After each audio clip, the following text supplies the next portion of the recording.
Salut, c'est Chris. Il fait le lien entre la rive droite et la rive gauche depuis plus d'un siècle et demi et c'est aussi un fort symbole de l'identité bordelaise. Aujourd'hui, je te présente le pont de Pierre. Présent.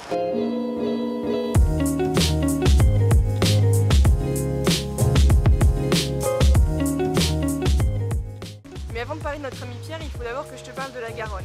Depuis des siècles, elle a autant terrorisé que rassuré les Bordelais. Car si elle les effrayait par ses courants dangereux et violents, elle les rassurait aussi car ils formaient une espèce de barrière naturelle. Pour te dire, au début, les murailles de Bordeaux ne se rejoignaient même pas et les habitants laissaient la Garonne faire un barrage naturel contre les ennemis. Au 19e siècle, Bordeaux est toujours coupé de la rive droite, ce qui ne plaît pas beaucoup à Napoléon Ier qui décide de faire construire un pont pour aller faire la guerre en Espagne. Il s'appelait d'ailleurs à l'origine le pont Napoléon. Il existe d'ailleurs une légende plutôt sympa qui dit que Napoléon, très modeste personne, aurait demandé à ce que les arches du pont soient au nombre de 17 pour pouvoir écrire son prénom, Napoléon Bonaparte. Bien sûr, rien n'a été prouvé et c'est sûrement faux, mais ça reste un très bon moyen mémotechnique. La construction débutera en 1810 et durera 12 ans, ce qui est énorme pour un pont à cause des courants de la Garonne qui emporteront plusieurs pieds en construction et aussi à cause du manque de trésorerie. La ville fait alors appel à des mécènes de la ville qui feront des énormes dons pour terminer le pont et qui auront en échange un droit de péage. Car oui, de 1822 à 1863, tu aurais dû payer pour traverser le pont. Ce que peu de gens savent, c'est que le pont a survécu à plusieurs destructions. D'abord, en 1941, la ville décide de faire une étude et ordonne alors de détruire le pont pour en reconstruire un à côté, plus large, permettant un plus grand développement de la rive droite.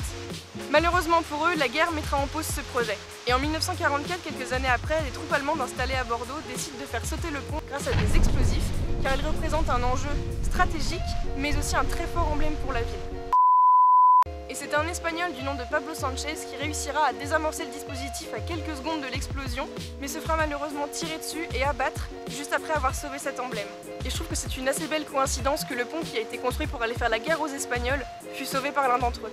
Et ce n'est qu'en 1965 qu'un deuxième pont, le pont Saint-Jean, va apparaître à Bordeaux.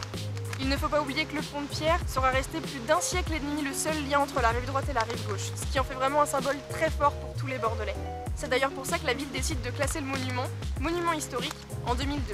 Et il y a quelques années, un pont similaire s'effondre à Tours, ce qui va entraîner un gros questionnement sur la pérennité de ce genre d'édifice. On va alors commencer à surveiller le pont de Pierre, à installer des capteurs et des trucs ultra technologiques à l'intérieur, car pour ceux qui ne le savent pas, le pont est totalement creux.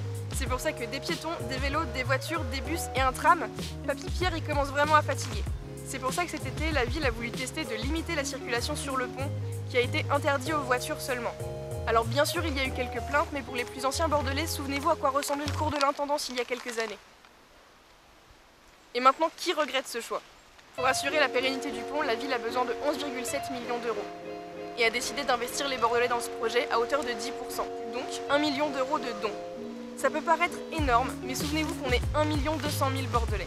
Donc si jamais la cause t'intéresse, que tu veux participer à hauteur de tes moyens et de ton envie, je te laisserai en description le lien d'une vidéo explicative du projet et ainsi que le site pour faire des dons. Et pour les plus sportifs d'entre vous, sachez que la course des 10 km d'équerre qui se passe le 11 novembre participera aussi à la rénovation du pont, car chaque inscription participera à hauteur de 2 € à la préservation de cet édifice. Une belle façon de courir solidaire et bordelais. C'est la fin de cette vidéo, je te remercie vraiment de l'avoir suivi jusque là, je te laisse mettre un pouce bleu pour m'encourager, ça me ferait très plaisir. N'hésite pas non plus à la partager avec tes amis, bordelais ou non. Je te laisse aussi t'abonner à ma chaîne si tu veux suivre mes aventures et je te dis à la prochaine. Salut! Et un jour, il y a quelques années, malheureusement, un pont similaire s'effondre à Tours, ce qui va entraîner beaucoup de questionnements sur la pérennité de ce genre de... Il y a des gens qui passent. Ce que peu de gens savent, c'est que le pont a... Ce que peu... Piggy Freddy. Ça se comprend pas. Et ce n'est qu'en 1965 qu'on verra apparaître un deuxième pont, le pont Saint-Jean, juste derrière. Non, juste derrière moi, c'est le pont Pierre, bravo.